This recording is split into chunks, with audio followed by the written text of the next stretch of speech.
그리스도의 보혈로 덮노라. 나사렛 예수 그리스도의 보혈로 덮노라.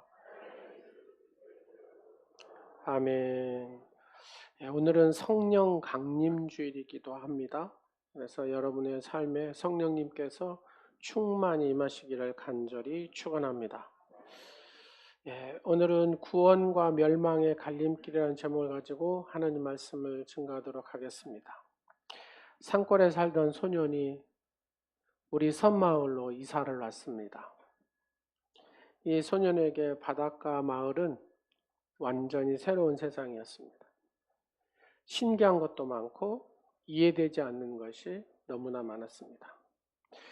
그 중에서 가장 놀라운 것은 아이들이 바닷속에 들어가서 노는 장면이었습니다.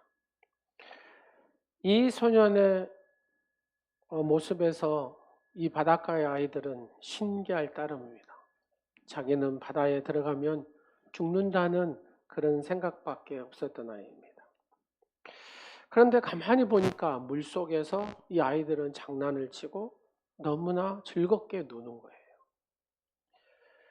너희들은 왜 그렇게 위험한 물속에 노니? 빨리 나오라고 이 소년이 아무리 외쳐도 이 아이들은 깔깔깔깔 웃으면서 이렇게 말합니다.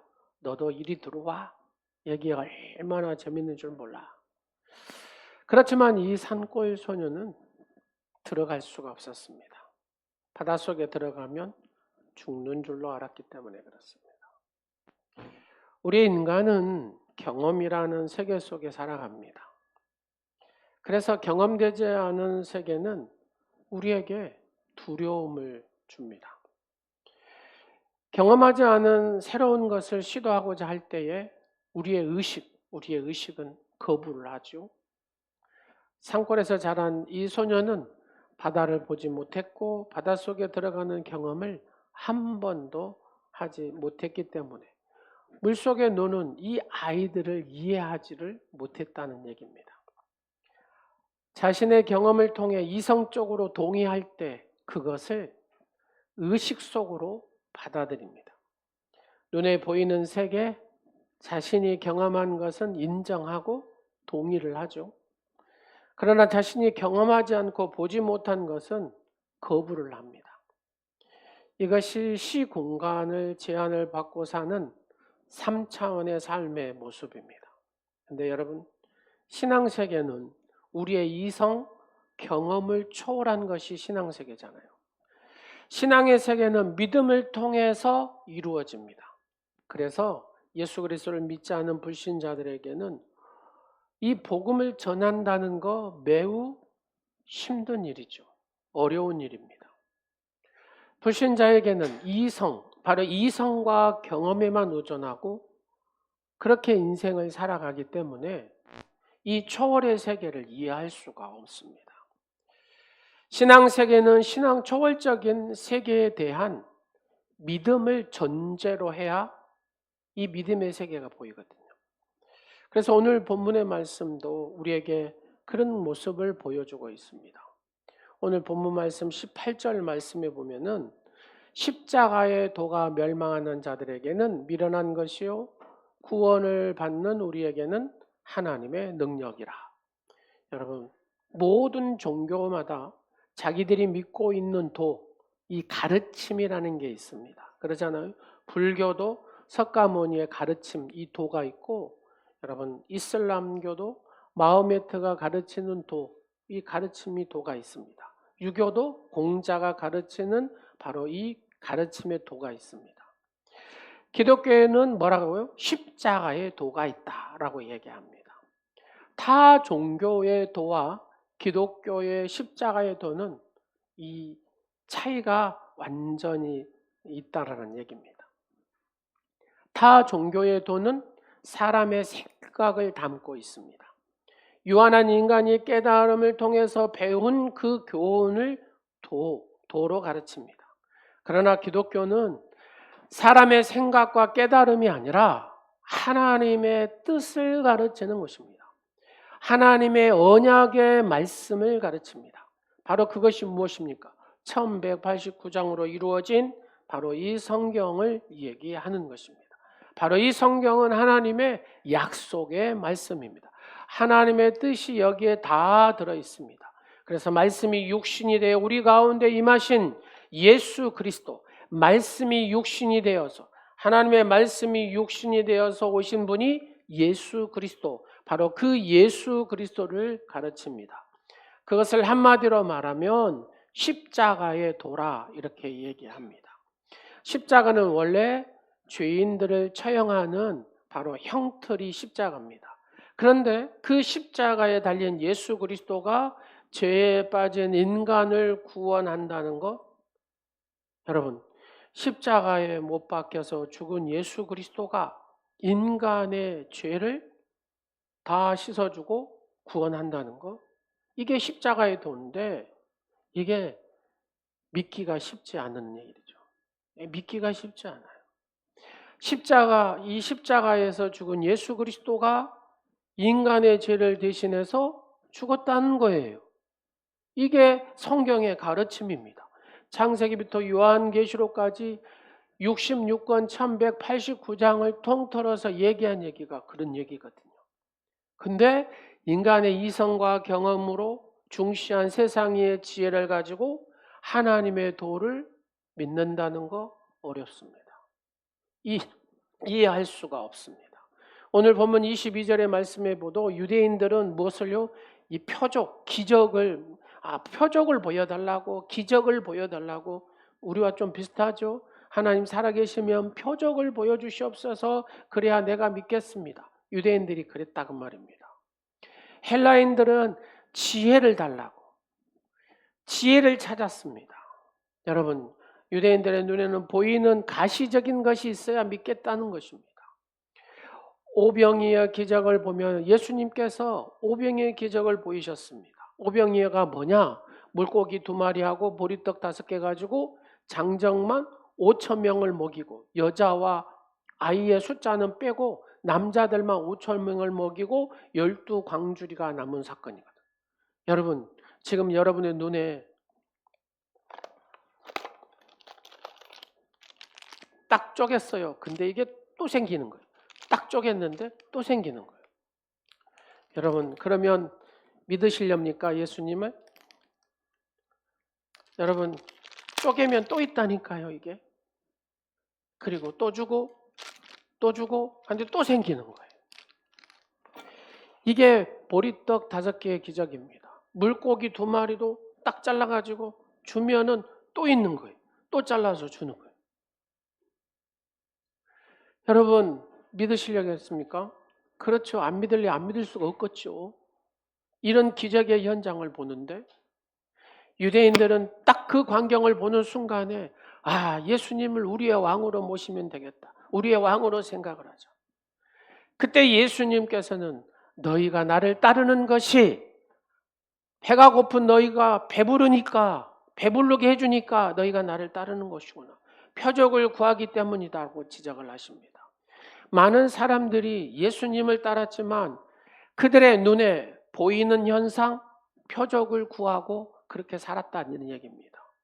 그런데 어느 날 그들이 정치적인 메시아로 기대했던 예수님, 그들의 왕으로 삼으려고 했던 예수 그리스도, 그 죽은 자도 살리시는 예수 그리스도, 그들의 왕으로만 생각했던 예수 그리스도가 너무나 쉽게 십자가에서 무기력하게 죽는 거예요. 그 모습을 보니까 실망감에, 인류를 구원할 메시아가 아닌 로마의 압제로부터 자신들을 바로 해방시켜줄 정치적 해방자 예수 그리스도로 본 유대인들에게 이 십자가의 도가 그들을 넘어지게 했다고 말입니다. 지혜를 구하는 헬라인들도 마찬가지입니다. 헬라인들에게도 이 모습이 너무나 미련하게 보이는 겁니다. 세상의 지혜를 가지고 그들은 온통 세상의 지혜를 논하는 사람들입니다. 이어령 박사처럼. 어떻게 이 저주의 형태에 무기력하게 죽은 예수가 우리의 인류를 구원할 수 있단 말인가? 그가 어찌 우리의 메시아인가? 라는 생각을 갖게 됩니다. 이건 미련한 짓이구나 라는 것. 그것을 세상의 지식으로 받아들이기에는 너무나 미련한 짓이라고 여겼습니다. 십자가의 도는 그들의 세상의 지혜와 지식으로 볼 때에 너무나 어리석은 것이죠. 유대인들의 그 표적을 통해서 그들은 이해하려고 했고, 그래서 이 유대인들의 이 표적은 지금 현재 우리의 쓰는 용어로 표현하면은 실용주의, 과학주의입니다. 증명된, 과학적으로 증명돼야 된다는 거죠. 실증주의, 이런 것들을 표현한 것입니다. 헬라인들은 그들의 사색이나 이성적 논리를 가지고 하나님을 이해하려고 했습니다. 여러분, 시대상으로 계몽지 이후에 이성주의가 발달하게 되죠. 그래서 하나님을 이성으로 생각을 하는 겁니다. 이성으로 논리적으로 판단하려고 합니다. 여러분, 영이신 하나님을 물질적인 세계의 법칙이나 인간의 경험에 기초한 이성의 논리로 이해한다는 거 불가능한 일입니다. 그래서 본문 21절 말씀에 뭐라 하냐? 하나님의 지혜에 있어서는 이 세상이 자기 지혜로 하나님을 알지 못하므로 결국 멸망하는 자들에게는 십자가의 도는 미련하고 어리석은 거다, 그 말입니다. 십자가의 도가 그렇게 어리석게 보이고 미련하게 보인다, 그 말입니다. 세상의 지혜와 지성을 가지고 있는 사람의 눈에는 말입니다. 그러나 구원받는 우리에게는 십자가의 도는 하나님의 능력이 되는 것이죠. 십자가는 세상의 구원하는 능력이요, 온 인류의 새로운 희망이 십자가입니다. 여러분, 구원받고 나니까, 예수 그리스도를 만나고 나니까 이 십자가의 능력을 알 수가 있죠. 이 십자가의 놀라운 은혜의 비결을 알 수가 있죠.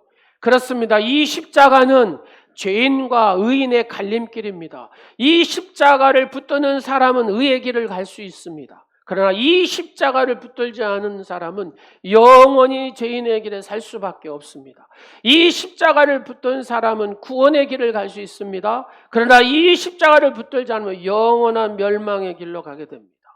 이 십자가를 붙든 사람은 하나님의 나라 천국에 들어갈 수 있지만, 이 십자가를 붙들지 않는 사람은 영원한 고통이 멈추지 않는 지옥에 갈 수밖에 없습니다. 이 십자가는 절망과 희망의 지름길입니다. 십자가를 붙든 사람은 그 사람에게는 소망이 있고 희망이 있지만, 이 십자가가 없는 사람은 영원한 절망 속에, 영원한 죽음 속에 살 수밖에 없는 겁니다. 십자가는 불행과 행복의 갈림길입니다. 십자가는 슬픔과 기쁨의 갈림길입니다. 십자가는 증오와 사랑의 갈림길입니다. 십자가는 분열과 화합의 갈림길입니다. 십자가는 저주와 축복의 갈림길입니다. 그렇습니다. 십자가를 붙드는 사람은 하나님의 축복의 역사를 써가는 주인공이 되지만, 예수 그리스도 이 십자가가 없는 사람은 영원한 저주에 살아갈 수밖에 없는 것이죠. 사랑하는 여러분, 이 사실을 믿으십니까? 믿으신 분만 아멘. 십자가의 도는 우리의 인생을 송두리째 뒤집는 분수령이고 전환점입니다. 그래서 우리는 예수 그리스도 십자가를 붙들고 예수 그리스도 십자가 안에서 승리하는 줄로 믿으시기 바랍니다. 그 이유가 무엇입니까? 내 인생의 시각으로 보면 내 모습이 그래도 괜찮은 사람처럼 보입니다.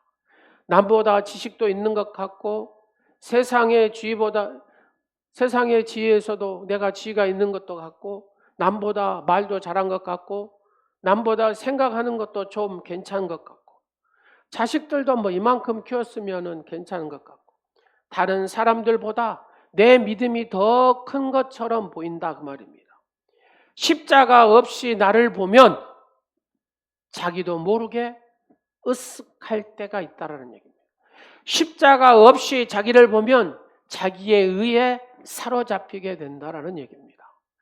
십자가 관점에서 보면 또 다릅니다. 여러분, 십자가 관점에서 보면은 내가 가진 모든 것이 뭐예요? 아, 이게 별것도 아니구나, 아무것도 아니구나 하는 것을 느끼게 됩니다. 정말 죽을 수밖에 없는 무기력한 존재가 나이구나라는 것을 깨닫게 됩니다. 여러분, 멀쩡하시잖아요. 건강하시죠? 여러분, 한번 옆 사람 한번 봐보세요. 멀쩡하시죠? 건강하시잖아요. 그런데요, 이 마음에 두려운 마음이라는 놈이 딱 들어오는 순간에 살아요, 못 살아요? 못 삽니다. 여러분, 두려운 마음이라는 놈이 딱 들어오면 못 삽니다. 그렇게 멀쩡하고 그렇게 잘 나간 사람이 그 두려운 마음이 딱 들어오는 순간에 살아갈 수가 없습니다. 얼마나 연약한지, 얼마나 부족한지, 무기력한지 바로 이것이 인간의 존재라는 얘기입니다. 성경에 사도 바울이라는 사람이 있습니다. 예수님을 만나기 전에는 괜찮은 사람이었습니다. 실제로도 괜찮은 사람이었습니다. 여러분, 유대인들이 로마 시민권을 가졌다는 것은 최고의 권력을 가진 거거든요. 최고의 힘을 가진 거거든요. 로마라는 나라는 자기의 백성이 조금이라도 다쳐도 그 나라를 없애버립니다. 그 나라를 그냥 아예 그 강력한 그 힘으로 그 나라 자체를 다 죽여버립니다. 이게 로마 시민권을 가진 능력이거든요. 가말리엘 문화생으로서 최고의 학벌을 가진 사람이 사도 바울입니다. 종교적으로는 바리새인 하면 유대인이죠. 최고를 알아주잖아요. 최고 중에 최고의 바리새인이 사도 바울이었습니다. 오늘날로 표현하면 최고의 엘리트가 사도 바울입니다. 얼마든지 자기 의를 드러내고 자랑할 만한 사람이 사도 바울입니다. 그러나 그가 예수 그리스도, 이 십자가의 도를 깨닫고 나니까 완전히 그의 고백이 달라졌다는 얘기입니다. 그가 예수님을 만나고 나서 먼저 한 것이 뭔지 아십니까? 자신을 바라보는 인생의 관점이 바뀌어버리는 것입니다. 여러분, 십자가에 달린 예수 그리스도 앞에서 자신의 모습을 보니 한심하기 짝이 없는 거예요. 그래서 사도 바울은 자기를 이렇게 표현합니다. 예수님을 만나고 십자가의 도를 깨닫고 나서 나는 해방자고 폭력배고 핍박자라고 얘기합니다. 더 심하게 자신을 죄인 중에 괴수, 우두머리라고도 표현합니다. 자신이 자랑했던 모든 것, 학벌부터 시작해가지고 시민권, 자기가 가지고 있는 권력, 이 모든 것을 자기는 배설물로 여긴다라고 사도 바울은 고백합니다. 그리고 나서 그가 고백한 것이 뭔지 아십니까? 고린도전서 2장 2절에 보니까 이렇게 고백합니다. 내가 너희 중에 예수 그리스도와 그가 십자가 못 박히신 것 외에는 아무것도 알지 아니하기로 작정하였다라고 얘기합니다. 그가 예수님을 만난 후에는 오직 예수 그리스도와 십자가만을 알기로 결심했다는 겁니다. 지금까지 자신의 육체를 자랑했다면 이제부터는 십자가에 달리신 예수님만 자랑할 거라고 그는 고백합니다. 십자가의 조명 아래 자신의 모습을 보면 연약함을 깨달을 수가 있고, 자기를 자랑하던 자가 예수님을 자랑한 사람으로 바뀌어지더라는 얘기입니다. 자기의 의를 자랑하는 자가 자신의 죄인된 모습을 깨닫게 되더라는 겁니다. 여러분, 십자가 밖에서 보면 타인의 허물만, 단점만 보이기 시작하죠. 근데 십자가 안에서 딱 보는 순간에 타인이 보이는 것이 아니라 자신의 허물과 단점이 더 크게 보인다는 얘기입니다. 그렇죠. 내가 예수를 믿었다. 십자가의 도를 깨닫는 사람, 이것은 내가 누구를 보든지 간에 그 사람의 단점이 보이는 게 아니라, 그 사람의 허물이 보이는 것이 아니라 내 허물과 내 단점이 더 크게 보인다는 겁니다. 이것이 예수 그리스도의 십자가의 도의 비밀입니다. 남을 용서하지 못하고 미워하던 자가 용서하게 되고 사랑하게 되더라는 겁니다. 그러므로 십자가는 의인과 죄인을 구분하는 갈림길이라는 얘기입니다. 여러분, 십자가의 은혜가 여러분에게 임하시기를 간절히 축원합니다. 십자가의 은혜가 깨달아지시기를 간절히 축원합니다. 살다 보면 힘들고 어려울 때가 있습니다. 앞길이 캄캄하여 어찌할 바를 모르고 불안 속에 잠 못 이룰 때가 있습니다. 사방으로 우겨쌈을 당하는 것 같은 자리에 처할 때가 있습니다. 사는 것이 죽는 것보다 힘들고 어려울 때도 있습니다. 어떤 분이 그래요. 사는 것이 죽는 것보다 더 어렵다고. 얼마나 힘들면 이런 표현을 쓰겠습니까? 십자가 없이 세상과 나를 보면 언제나 절망입니다. 물론 이런 상황이 사실일 때도 있죠. 여러분, 꿈속에 정말로 처절한 나의 상황을 경험을 했습니다. 그리고 막 허우적거리다가 밤새내 그 꿈을 꾸고 딱 눈을 떴습니다. 여러분 어떻습니까? 안도의 한숨을 푹 쉬면서 그러면서 듣죠. 그 꿈이 얼마나 힘들었던지 그냥 마음이 차분해지고 그러면 가슴이 애이는 아픔들을 느껴본 적 없으십니까? 근데 이게 사실로 내게 다가온다고 생각해 보세요. 우리는 이게 사실이라면 정말로 어째요? 살고 싶지 않을 그런 상황이 벌어진다고 생각해 보세요. 대부분의 문제나 상황 자체보다 근데 우리의 이 자신의 시각에 문제가 있다는 얘기입니다. 우리들의 삶 속에 십자가 달리신 예수님을 잃어버리면은요, 우리의 문제가 막 더 크게 보이는 거예요. 예수 십자가를 놓치는 순간에 우리의 삶은 불안으로 가득 차게 된다는 거예요. 혹시 여러분의 삶에 불안하고 염려와 근심으로 가득 차 있습니까? 예수 그리스도의 십자가의 그 보혈을 묵상해 보십시오. 십자가를 통하여 세상과 나를 보면 소망이 보입니다. 예수 십자가는 그래서 능력이 있는 것입니다. 예수 그리스도를 모르는 사람에게, 이 십자가를 모르는 사람에게, 그래서 우리는 주는 자의 삶을 살아야 된다는 겁니다. 그래서 뭘 합니까? 이 영혼사랑 프로포즈를 하는 것입니다. 세상이 아무리 힘들고 어렵고 절망이 있어도 십자가를 통해 세상을 보면 그곳에는 언제나 소망이 있기 때문에 그렇습니다. 우리의 인생의 눈으로 보면 언제나 실망과 실패가 보이지만 십자가를 통해서 보면 거기에는 희망이 있고 소망이 있고 승리의 길이 보이기 때문에 그렇습니다. 십자가 안에 이런 놀라운 구원의 능력이 있음을 믿는다면 우리가 해야 할 일이 그래서 있는 겁니다. 그래서 하나님은 우리에게 이렇게 말씀하십니다. 21절 하반절의 말씀에 하나님께서 존도에 미련한 것으로 믿는 자들을 구원하시기를 기뻐하셨도다. 경험과 이성의 바탕을 두고 살아가는 자들은 자기의 지혜로는 도저히 하나님을 이해할 수 없고 하나님의 도를 이해할 수 없고 하나님의 이 사랑을 이해할 수가 없습니다. 그러므로 하나님께서는 이 존도라는 이 미련한 방법을 통해서 예수 믿지 않는 사람들에게 구원하시기로 하나님께서 작정하셨다고 말입니다. 전도라는 것이 무엇입니까? 예수 그리스도의 십자가의 도를 전하는 것이 바로 전도라는 거거든요.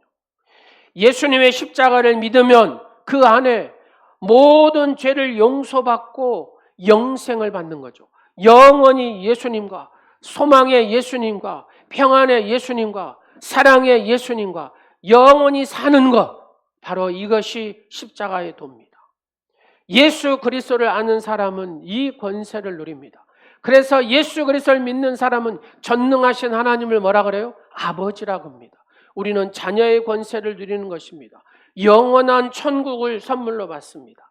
이 기쁜 소식, 복음을 전하는 것이 바로 전도라는 표현이었습니다. 이것을 조금 세련되게 표현한 것이 영혼사랑 프로포즈데이입니다. 전도는 이 세상의 지혜로 하나님을 알 수 없습니다. 그러나 하나님이 이 세상을 구원한 방법이 뭐냐? 전도라는 겁니다. 먼저 예수 그리스도를 믿고 예수 그리스도의 지혜를 가진 자가 이 지혜를 예수 그리스도의 지혜가 없는 자에게 전하는 것, 이것이 전도라는 것입니다. 그러나 때때로 전도하는 것은 매우 미련해 보입니다. 전도의 현장에 나가면 많은 사람들이 비난하고 화살을 날립니다. 이렇지요. 믿으려면 자기들이나 잘 믿지. 유별나게 길거리에 나와가지고 예수 믿으라고는 성질나게. 시끄럽게 귀찮게 하네. 이렇게 얘기합니다. 예수가 그렇게 좋으면 당신들이나 잘 믿으면 되지. 왜 강요하고 계속 문자 보내고 계속 메시지 보내고 귀찮게 그러냐고. 성질도 냅니다. 왜 그럴까? 하나님의 영을 받지 못한 그들은 이 세상의 지혜로 십자가의 은혜, 하나님의 지혜 이해할 수가 없어서 그래요. 예전에 우리도 그랬잖아요. 구원 받으려면 나한테 10원을 주라고. 그러면 내가 구원 받게 해준다고. 구원을 주겠다. 우리도 했어요. 그게 예전에. 우리의 모습이 그 모습. 왜 성질나게 귀찮게 예수 믿으라고. 아이고 예수 천당 불신자 지옥. 아이고 지랄맞게 저렇게 하냐고. 그랬다고 말입니다. 우리도 예전의 모습이 우리의 모습이었다고 말. 왜 귀찮게 하냐고. 근데 십자가의 도를 깨닫고 예수 그리스도를 알게 되고 하나님의 지혜가 내 속에 들어오니까 그게 그냥 믿어지더라는 얘기입니다. 그게 그냥 감사할 따름이고 나를 전도해 준 그 사람이 너무나 귀하게 여기고 평생 내 생명을 다하여서 은혜를 갚아야 되겠구나 그런 생각을 갖습니다. 여러분, 한 생명을 탄생시키기 위해서 산모가 살이 찢어지는 아픔을 다 감수하잖아요. 근데 중요한 거는 그리고 난 다음에 내가 이제 절대 안 낳겠다고 하는데 생명이 태어난 순간에 그 모든 고통이 어쩌요? 딱 잊어버려요. 그 고통을. 새 생명이 그런 것이다. 새 생명이 주는 것이 기쁨과 감격이 너무나 크기 때문에 그 고통을 잊어버린다는 거죠.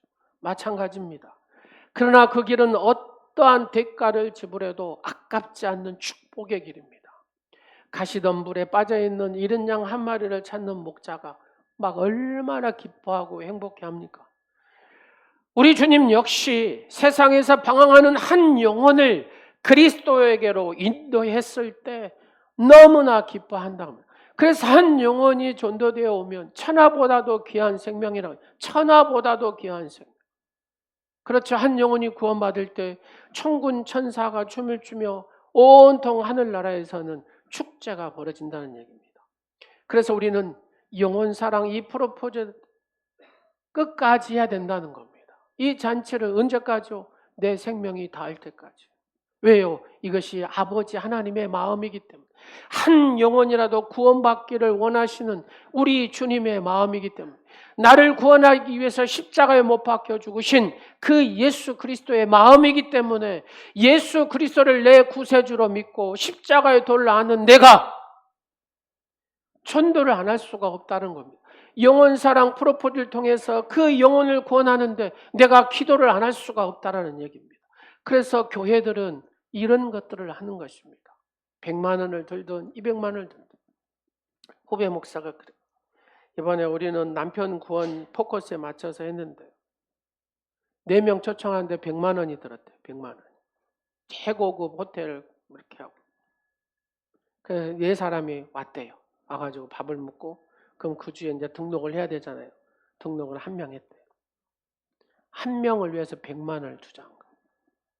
근데 이 영적인 원리를 아는 사람은 잘했다고 박수 치는데 목사님 100만 원씩이나 들어갔고 한 영혼 구원해요. 이딴 소리 하는 사람도 있어요. 사랑하는 여러분, 하나님의 마음은 이 한 영혼이 얼마나 귀한지 모릅니다. 영혼사랑 프로포즈를 대하면 여러분 누가 에너지가 촉촉 빠질 것 같습니까? 예, 뭐 당연하죠. 뭐 온통 마음이 여기에 다 쏟아지죠. 에너지가 쭉쭉 빠지죠. 여러분도 열심히 하잖아요. 이런 거 안 하다가 좀 편안히 오는데 이런 거 하면 어째요? 마음에 부담이 생겨. 오늘 한 명도 안 오면 어쩔까? 뭐 이런 생각도 하거든요. 그런 것이 아름다운 마음인 줄로 믿으시기 바랍니다. 그게 복된 마음인 줄로 믿으시기 바랍니다. 아무런 생각 없이 와버리면 이게 주님도 아무런 생각 없이 여러분을 대할 겁니다. 내 마음이 쏟았다. 이게 중요하다는 얘기입니다. 왜요? 그게 아버지 마음이니까. 한 영혼이 회복되고 한 영혼이 구원받기를 원하시는 것이 아버지의 마음이고 예수님이 하나님께서 이 세상으로 오신 목적도 한 영혼을 구원하시기 위함이기 때문에 그렇습니다. 그래서 우리는 이 미련한 방법, 이 전도의 미련한 방법을 하나님이 하신다고 하니까 그렇잖아요. 하나님이 이 전도의 미련한 방법으로 하신대요. 영혼 구원을 하신대요. 미련하지만 하신대요. 그래서 우리는 순종할 뿐이다 그 말입니다. 내 생명이 다할 때까지 우리는 이 영원사랑 프로포즈를 끝까지 해야 될 줄로 믿습니다. 미련해도 이게 하나님의 방법이니까. 근데 하나님은 하면은 열매를 주시지만 안 하면 열매를 안 주신다는 겁니다. 십자가, 그 십자가는 바로 구원과 멸망의 갈림길인 줄로 믿으시기 바랍니다. 여루시인 김수영 시인에 대한 얘기하고 마치도록 하겠습니다. 내 인생의 해심, 내 인생의 해심. 시인 김수영 씨라는 분이 있습니다. 1992년 조선일보 신춘문예 시가 당선됨으로 등단을 합니다. 그 시집으로는 로빈스 크루소를 생각하며 술을 이렇게 한 것 보니까 이 양반은 세상에 좀 취해서 사는 사람 같죠. 벌써 제목부터가 오랜 밤 이야기, 에세이집은 안식월 이런 것이 있습니다. 그는 나름대로 시인으로서 이성적이고 합리적인 지식으로 살아온 사람입니다. 근데 하나님은 구원을 또 이렇게도 하시더라고요. 필리핀 여자 선교사님을 인터뷰하라고 어떤 그 신문지 그쪽에서 좀 출장을 보냈나 봐요. 그러니까 이분이 비행기를 타고 필리핀을 갔나 봐요. 필리핀 가가지고 라굼이라는 그 산악 오지에서 선교하는 한국 여자 선교사님한테 가가지고 인터뷰를 하는 겁니다. 선교사님 고생이 많습니다. 근데 여자분이 이렇게 오셔가지고 나이도 지금 50인데 이렇게 정말로 선교지를 이 오지에 아름답게 잘 하셨습니까? 하고 물어보면 이렇게 선교사님 모두가 주님이 하신 일입니다. 그 다음에 또 말을 안 하는 거예요.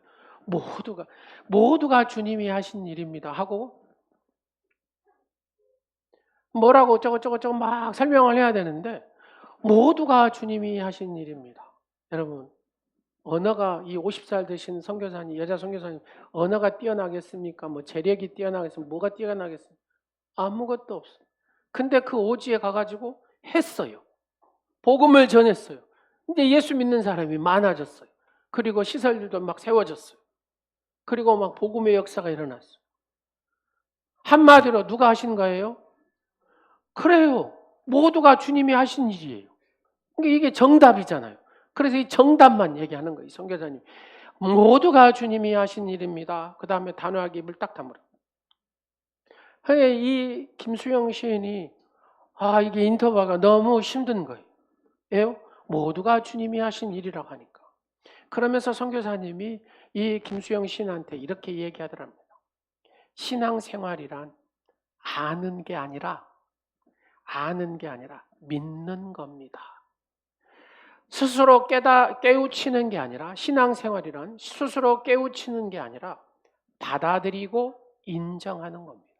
여러분 봐보세요. 우리는 하나님의 말씀을 믿는 거고 그냥 받아들이고 이 말씀 하나님의 뜻이니까 받아들이고 인정하면 된다는 겁니다. 맞습니까? 여러분 불교에서는 뭐예요? 깨달으라고 하죠. 모든 종교는 깨달으라고 합니다. 깨닫는 게 아니라 그냥 내가 받아들이고 인정하는 거예요. 여러분 한번 보십시오. 이 김수영 선교사님이 이제 잠을 자는데 하나님의 음성이 들린 거예요. 용서하라. 이런 음성이 들린 거예요. 거기 이제 기사 내용을 제가 읽어드릴게요. 그 새벽에 나는 깜빡 잠들었다. 깨어서는 소스라치게 놀랐다. 몸이 돌멩이처럼 굳어버려 움직일 수가 없었다. 달빛의 벽에 기어다니는 여러분 필리핀이나 캄보디아 가면 도마뱀이 많아요. 도마뱀인 내 다리가 보일 뿐이다. 근데 누군가 울면서 기도하는 소리가 들리는 거로 봐서는 꿈은 아닌 것 같다. 4시 30분 나는 혼란스러움을 떨쳐보려고 세수를 하고 그 다음에 기도 소리가 나는 곳에 갔다 그 말입니다. 누가 기도해요? 선교사님이 기도를 하는데 3시간 동안 기도를 하더랍니다. 근데 그 라굼의 첫날 밤 붉은 장밋빛같이 붉은 그 광경이 보이는데 김수영 씨한테 용서해라 라고 말만 들리는 겁니다. 여러분 붉은 장미, 여러분 주차장에 붉은 장미 보셨죠? 그 붉은 장미 말 그대로 환상, 깨어있는데 환상을 본 거예요. 환상을 본 거예요. 근데 이렇게 표현합니다. 그분이 내가 평생 눈이 붉게 되고 내 눈이 출혈될지라도 이 좋은 광경에서는 깨어나고 싶지 않다. 그런 표현을 씁니다. 이게 얼마나 황홀했으면 그러겠어요. 그리고 마침내 나는 항복했다. 그리고 한국으로 돌아와서 바로 교회에 갔답니다. 교회 가가지고 자기가 누가 데려간 것도 아니고 자기가 스스로 교회 가가지고 등록했대요. 등록. 여러분 한번 보십시오. 복음이 들어간 인간과 들어가지 않은 인간은 전혀 다르다라는 그렇게 표현해요. 이분이. 복음이 들어간 인간과 복음이 들어가지 않은 인간은 전혀 다르다. 복음이 전해지면 전혀 다른 사람이 됩니다.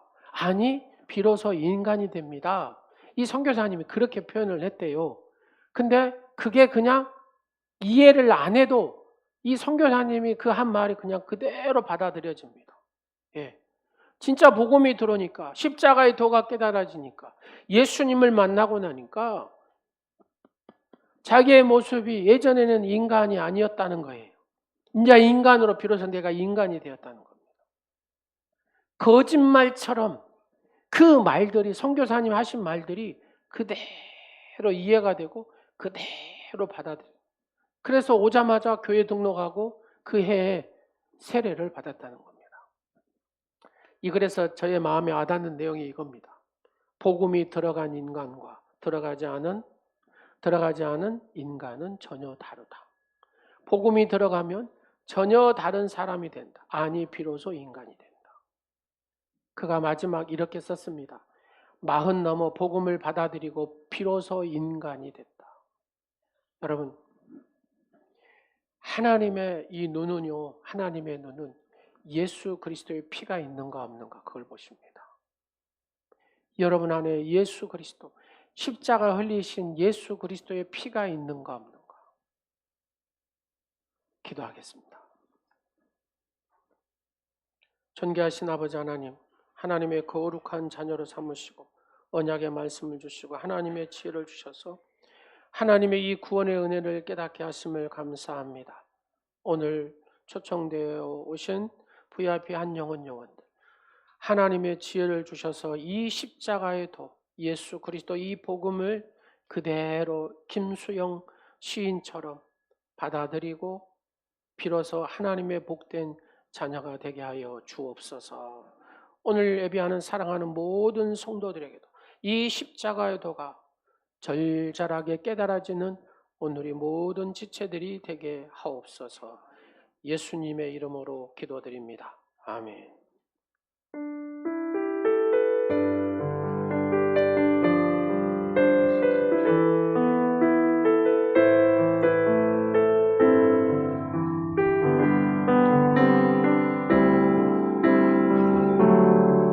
수많은 무리들 줄지어 그분을 보기 위해 따르네. 평범한 목숨이신 그분 앞에 모두 무릎이 경배하네.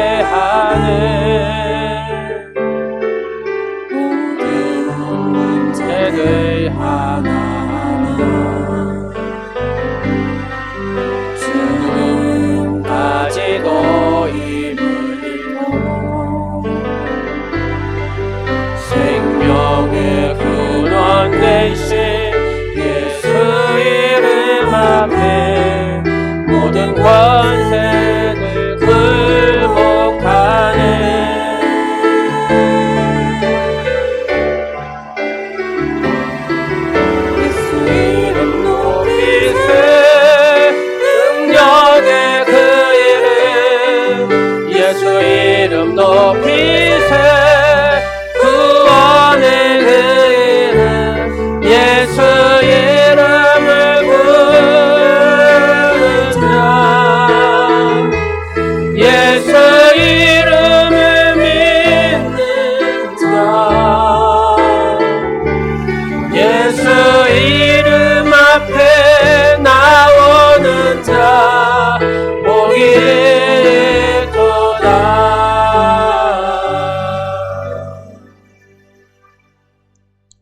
성령으로 순수한 신앙을 주시고 하늘의 복과 땅의 복으로 채워주시는 하나님 아버지, 지난 한 주간에도 성령의 은혜로 저희의 생명과 가정과 가족을 지켜주셔서 감사드립니다. 오늘 또 VIP 한 영혼 보내주셔서 감사합니다. 또 회복되게 하심도 감사합니다. 하나님의 거룩한 은혜와 성령의 충만함이 심령 가운데 있게 하여 주옵소서. 하나님께서 저에게 성령의 은사를 주셔서 교회를 섬기게 하시고 때를 따라 먹을 것을 주시고 입을 거리와 살 집도 마련하여 주셔서 평안케 하심을 감사드립니다. 이 모두 하나님의 은혜인 줄 믿습니다.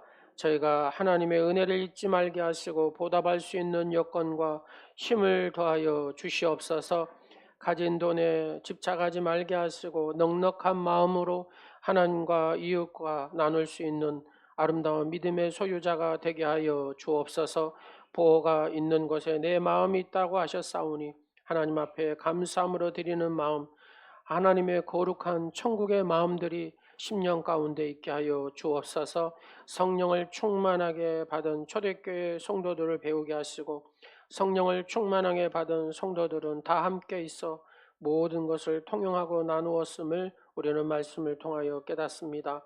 사랑하는 오늘이 모든 지체들도 서로 사랑하며 나눌 수 있는 성령 충만한 복된 성도들이 되게 하여 주옵소서. 한 영혼 기억하여 주시고 성전에 모이게 힘쓰고 음식을 먹으며 기쁨과 순전한 마음으로 교제하는 오늘의 성도들이 되게 하옵소서. 정성을 다한 11조 예물과 은혜에 보답하는 감사 예물을 받으시옵시고 각각의 소원의 예물을 드린 성도들의 기도를 들으시고 하나님께서 친히 응답하여 주시옵소서. 사랑하는 딸 이순의 한지선 귀한 딸을 보내주셔서 감사합니다. 아버지의 귀한 딸들이 예수 그리스도를 온전히 영접하고 하나님의 딸로서의 삶을 살게 하시고 성령 충만한 딸의 삶들이 되게 하여 주옵소서. 가정마다 성령 하나님께서 함께하여 주시고 은혜가 풍성히 임하는 가정 되게 하시고 하나님의 복의 역사를 써가는 가정들이 될 수 있도록 축복하여 주시옵소서. 오늘 머리 숙여 아버지 앞에 구하는 모든 사랑하는 성도의 기도들마다 하나님께서 들으시고 응답하여 주시고 하나님께서 복을 더하여 주시옵소서. 아브라함의 하나님, 이삭의 하나님, 야곱의 하나님, 성부 하나님, 성자 하나님, 성령 하나님께서 친히 우리의 심령 가운데 임하여 주시옵소서. 예수 그리스도의 이름으로 축복하오며 오늘 성령 강림 주일에 인류의 영원한 희망이요 생명이신 우리 주 예수 그리스도의 넓으신 은혜와 더 좋고 더 아름다운 천국으로 인도해 주시기 위하여 독생자를 주신 하나님 아버지의 사랑하심과 지금도 저희를 영원히 하나님의 소유됨과 자녀됨을 확증시켜 주시는 성령님의 이로와 교통하심이 오늘 초청되어 온 사랑하는 귀한 두 딸과 또 새로운 만남을 통하여 이루시는 하나님의 거룩하신 그 은혜가 사랑하는 모든 성도들의 삶에 오늘 성도들의 모든 가정 위에 영원토록 하나님의 풍성한 은혜가 함께 하옵시기를 간절히 축원하옵나이다. 아멘.